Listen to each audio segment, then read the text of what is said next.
Merci, Monsieur le Président. Honorables assesseurs, de m'avoir autorisé à prendre la parole pour exprimer ma part de vérité par rapport à cet événement malheureux qui est venu venir saluer l'histoire de notre pays. Mais avant tout, Monsieur le Président, honorable assesseur, je voudrais, avec votre permission, formuler une prière à l'intention de la mémoire des victimes que cet événement a entraîné. J'implore Dieu, le Maître suprême des juges, d'accueillir leur âme dans son paradis éternel. Et je formule également la même prière pour notre cher pays, afin qu'à travers ce procès, que les Guinéens puissent se pardonner, se réconcilier et que Dieu donne la paix à la Guinée. Je ne saurais terminer cette prière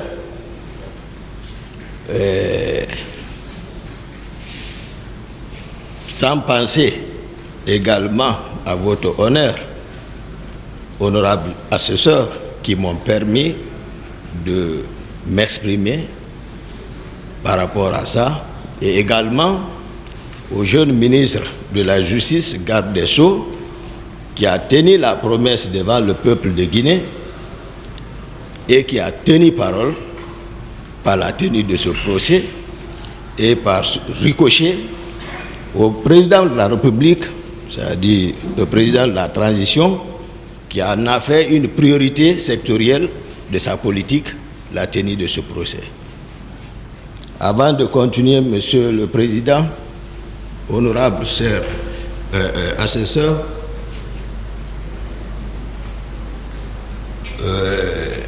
votre passage lors de la notification auprès de nous à la maison centrale, je vous avais tenu une promesse sincère que si le procès aurait lieu, que ce jour je n'allais jamais vous faire souffrir.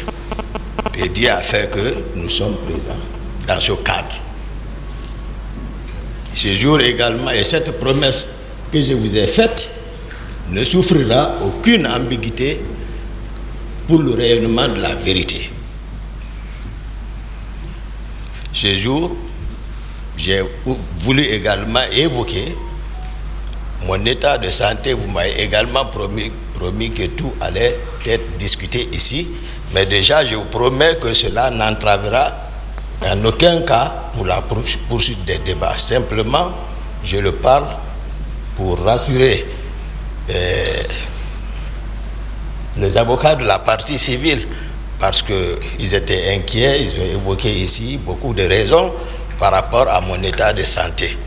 Simplement les rassurer et vous en parler afin que vous l'appréciez au moment opportun, voir comment je pourrais bénéficier d'un traitement adéquat. Mais je voulais leur dire que c'est une réalité de ce que je souffre.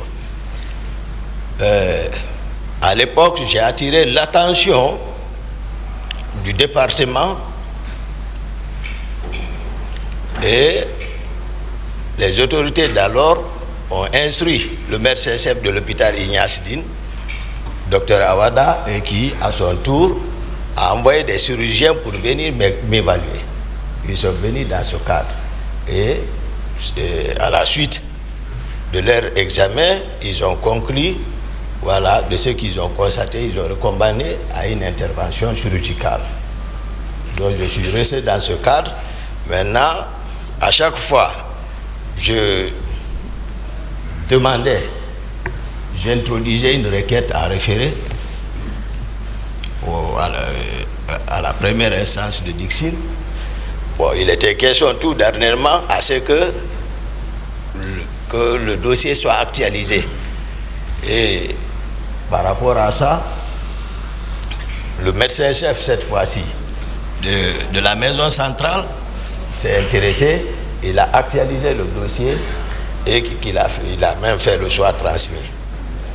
Donc, lors du procès à référé ici, à la cour d'appel ici, le dossier était déjà là-bas. L'actuel ministre de la Justice également, tout récemment, a instruit les services de la santé de la maison centrale afin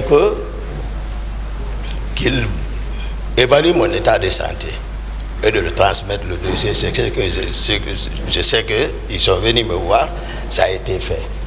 Donc simplement, je voulais rassurer tout le monde que les médecins n'ont pas menti et tous les commentaires également faits par mes avocats, c'était une réalité. C'est-à-dire la maladie dont je souffre, on n'a pas besoin d'être médecin pour le constater. Il suffit seulement de voir à l'œil nu, à vue d'œil, et puis on s'en rend compte vraiment que ça, c'est une pathologie. Mais voilà, Dieu le Tout-Puissant veille. Parce qu'il nous dit,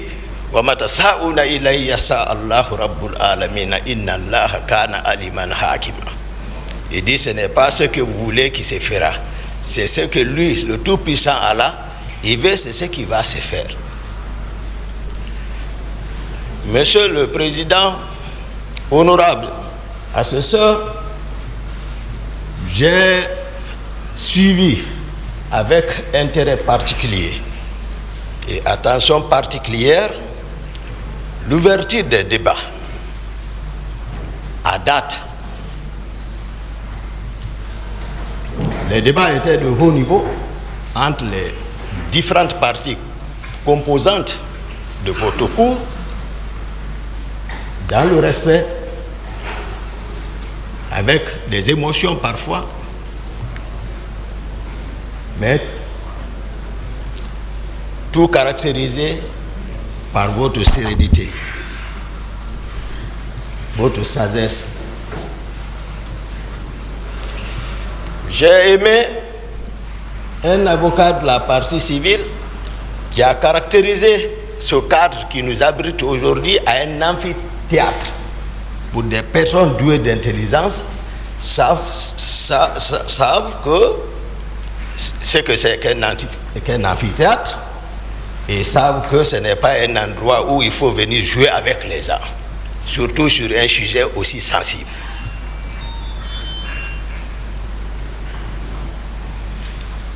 Donc, j'ai également observé les éminents avocats ici, les grands babas, Maître Sampi les passés, faire des observations qui m'ont profondément touché ici, voilà, par rapport à l'une de leurs inquiétudes ici, et je pense que par votre sagesse, vous avez tout observé et vous avez pris note et les choses se sont bien résolues et puis le procès continue. Monsieur le Président, chers assesseurs, je suis aujourd'hui ici résolu de faire la synthèse générale, en un mot le synopsis complet des événements du 28 septembre, dans la sincérité.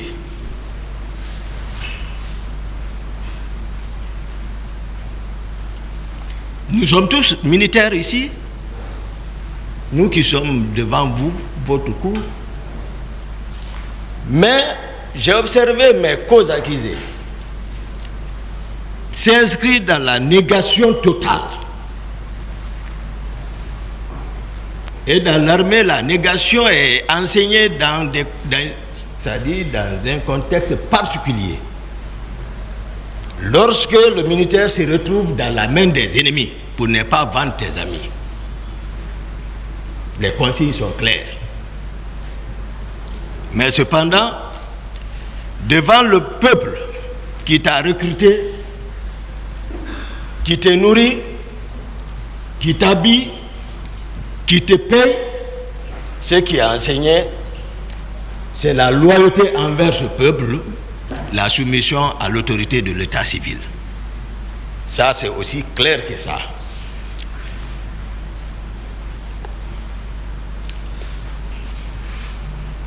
Malheureusement pour certains d'eux, ils n'ont pas connu Toumba. Excusez-moi, président, si je peux m'appeler Toumba. Ils n'ont pas connu Toumba. Mais ils oublient que Toumba est né ici, grandi devant les gens ici, qui le connaissent. Il a côtoyé des gens ici, il a fait toutes ses études ici, donc il a pas mal de promotion. C'est-à-dire, il se satisfait d'une simple conjecture quant à ce qui est vrai et ce qui ne le sera pas. Mais nous sommes devant l'histoire. Et pour gagner, il faut gagner cette histoire dans la sincérité. Pour permettre, j'ai vu mes amis qui veulent écrire, faire l'histoire comme un compte rendu à sens unique, Monsieur le Président, où tout le monde s'accorderait, c'est-à-dire à l'absence du témoin, tout le monde dira oui, oui, oui, oui, oui, oui. Écrire l'histoire à la gloire de leur cause sur les vaincus. Mais le maître suprême des juges dit que Toumba ne bouge pas. Toumba, il respecte. Toumba est un homme de parole. Mais Toumba n'a pas peur. Je n'ai peur que de tout-puissant Allah, qui m'a enseigné, il dit wa ma yashkuruna illa yasha Allah huwa ahlu taqwa wa ahlu maghfira. Et pour ça, il dit que cela n'est possible, c'est lorsque lui il veut.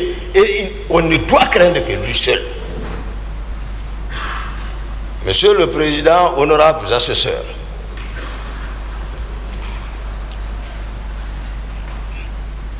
pour permettre à la Cour,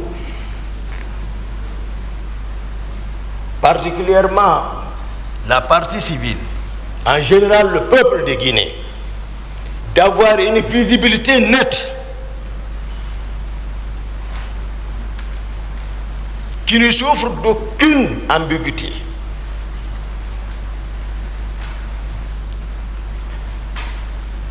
Je souhaiterais que vous me permettiez, parce que aujourd'hui, il y a une histoire entre moi et le capitaine Dadis, le président Dadis, je m'excuse, le président Dadis.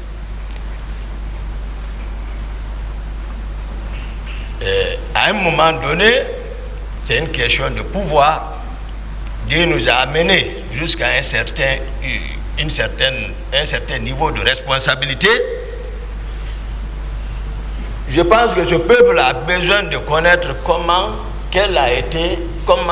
quelles sont mes relations avec le président Dadis. Comment on s'est connu. Parce que j'ai été trop caricaturé. J'ai été peint en noir. Le peuple saura qui est qui. Ensuite, comment est né le CNDD. Et troisièmement, parce que ça vous permettra, Monsieur le Président, de connaître les individualités. Parce qu'en aval, vous verrez que pourquoi vous-même vous posez des questions. Pourquoi les gens osent agir comme ça, même sans acte officiel? Pourquoi? Vous le saurez à travers la prise de pouvoir. Le travail qu'ils ont élaboré sur le terrain, ce qui fait que c'est comme si tu as travaillé un sang, après avoir fini de travailler un sang, quelqu'un d'autre parasite pour dire que ça l'appartient. C'est un peu difficile à avaler. D'autres se reconnaissent là-bas. Donc, troisième point, parler de la structure du commandement à la présidence. Parce que je me suis rendu compte ici, D'autres qui sont passés ici, ils ne connaissent même pas la structure du commandement, de comment la présidence était organisée. Parce qu'ils sont venus d'ailleurs. Et se retrouver dans un milieu dont on ne maîtrise pas la structure, c'est que je ne sais pas qu'est-ce que l'intéressé apportera là-bas si ce n'est pas le désordre. Je vous donnerai, c'est-à-dire l'organisation stricte, c'est-à-dire les personnes qui agissaient sous acte officiel et d'autres par effet. 5 actes officiels. Après tout ça, j'irai sur le fameux recrutement dont les uns et les autres s'accusent. La situation de Kaléa. Comment ils ont été armés. Et pour venir sur le sujet principal le 28 septembre. Et si Monsieur le Président, par vos sagesses, votre souci pour le rayonnement de la vérité, Messieurs les honorables assesseurs le permettent, puisque c'est un prolongement jusqu'à... Il n'y a même pas quelques minutes, j'ai écouté quelqu'un qui faisait allusion avec Koundara, pour qu'on rentre dans l'affaire de Koundara, pour éclairer, c'est-à-dire faire ici 2 pierres un coup. Tout ce que moi je fais, c'est bien réfléchi. Donc voici ce sur quoi je voudrais humblement demander, c'est-à-dire votre honneur, honorable assesseur, c'est-à-dire faire une rétrospective un peu pour voir d'où est parti, pour vraiment, parce que vraiment c'est une question nationale. Mais je n'ai dedans contre personne. Eux qui sont ici savent ma sincérité. Ils savent qui est Toumba. Je ne mens pas, moi. Non. Je ne mens pas. Et je suis fier que l'histoire là soit jugée par la justice de notre pays. Peu importe. Mais moi, je suis fier. Parce qu'après, je n'aurai aucune réprobation à me faire, moi. Moi, je jure devant le maître suprême des juges. Ici, Toumba arrêté. Si je falsifie un virgule sur ce que je dirais sur ça, que Dieu ne me pardonne pas. Moi, Toumba. Mais j'ai déjà mis là, je ne déçois pas les gens. Même les gens qui rentrent entre moi et Dadis, ils ne savent même pas qu'est-ce qu'il y a entre nous. Ils ne savent pas. Ils parlent seulement. Ils mettent l'huile sur le feu, ils opposent les gens. S'ils le savaient, ils n'allaient pas le faire. Mais je ne mens pas. Si Monsieur le Président me permet, je peux... Vous avez la parole. Merci, Monsieur le Président, honorable assesseur. C'était en 2007-2008. Je venais d'être muté à la Direction générale des services de santé des armées comme chef de service cardiologie. J'étais le médecin-chef du bataillon des Rangers basé à Soronconi. Mon directeur général des services de santé des armées d'alors, il est présent, Dr Djabi, il est ici. Imminent chirurgien, il ne prenait pas un patient au bloc sans demander l'avis de Dr Diakité. Il est ici. Les rapports médicaux pour l'étranger, la plupart étaient élaborés par moi. Mais ceux qui ne me connaissent pas racontent tout. À l'époque, je ne connaissais pas le président Dadis. Je n'avais jamais entendu parler de lui. Sincèrement, ici, l'occasion m'est permise de le dire devant lui. Je ne l'avais jamais connu. Il était, je crois, chef de section ou divisionnaire à l'intendance générale des forces armées guinéennes. Ce jour, je disais, je me reprends, le président Dadis était à l'époque chef divisionnaire ou chef de section à l'intendance générale des forces armées. Je ne l'avais pas connu, je ne sais pas où il a entendu parler de Toumba, mais quand même il s'est déplacé pour venir me chercher dans mon service ce jour. Malheureusement, il ne m'a pas trouvé. Mais il a cherché mon numéro avec les collègues médecins, ils l'ont donné. Le lendemain, je viens au service, c'est tout le monde qui me rencontre pour me dire Dadis te cherche, Dadis te cherche, Dadis te cherche. J'ai dit qui est Dadis? Il dit, ne le connais pas? Non. Parce qu'il est généré. Lorsque vous rencontrez Dadis, c'est que votre problème est réglé. Donc tout le monde le connaît, quand il bouge, c'est le monde qui est derrière lui. Chacun pose ses problèmes. J'avais un stagiaire à côté de moi, un certain M. Keta, il m'a dit, grand-moi je le connais docteur, mais ne va pas. J'étais au déjeuner, le petit déjeuner le matin, mon téléphone a sonné. Il me dit c'est qui? J'ai dit oui c'est Toumba. Toumba c'est toi? Oui. Attends, je t'envoie, où tu es? Je t'envoie quelqu'un. Il a envoyé un jeune.